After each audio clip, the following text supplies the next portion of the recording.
Mucha preocupación, mucho nerviosismo dentro del gabinete económico, teniendo en cuenta por gabinete económico los 8 ministerios que tiene el Poder Ejecutivo, la Jefatura de Gabinete y el Banco Central de la República Argentina. Ellos mismos reconocieron que esta situación los sobrepasó. No tuvieron en cuenta algunas variables, fueron demasiado optimistas, e incluso fueron las palabras del presidente de la Nación, y por eso tuvieron que recurrir al organismo de última instancia como es el Banco Central. Incluso hasta la inflación misma los ha superado en este contexto, por lo cual desde ese pequeñísimo punto de vista lo que dice Kicillof tiene razón. Por ahí en otras críticas que le generó al jefe de gabinete no eran totalmente ciertas, porque es cierto que en los primeros meses este gobierno tuvo que desactivar algunas bombas en materia económica y lo hizo de la mejor manera posible.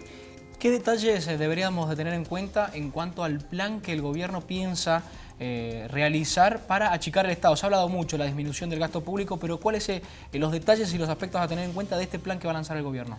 Bueno, en primer lugar, dentro de esta negociación que tiene el gobierno con el Fondo Monetario, uno de los principales ejes es la reducción drástica del gasto público.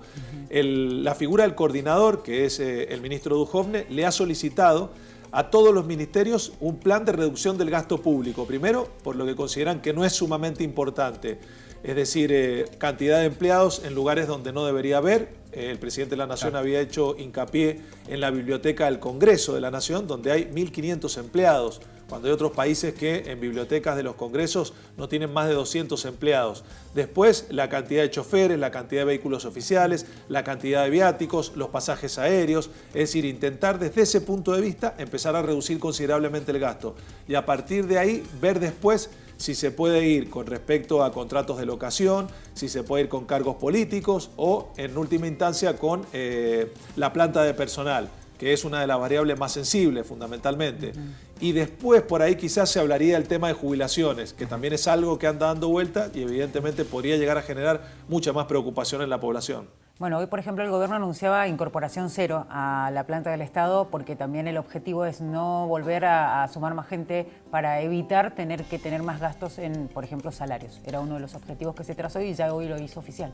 Sí, lo hizo oficial. Ojalá que se pueda llegar a determinar eso en la práctica. Uno sabe que tanto los gobiernos provinciales como los gobiernos nacionales tienen distintas alternativas. Tienen los contratos de locación, tienen la planta temporaria, tienen las pasantías y tienen la planta permanente. Además los cargos políticos, con lo cual tienen distintas variables para jugar ahí con el personal. Lo importante es que tomen una decisión seria de reducir considerablemente. En las provincias el 60% del presupuesto es pago de salarios a los empleados públicos, con lo cual es la variable de ajuste más importante que hay en nuestro país.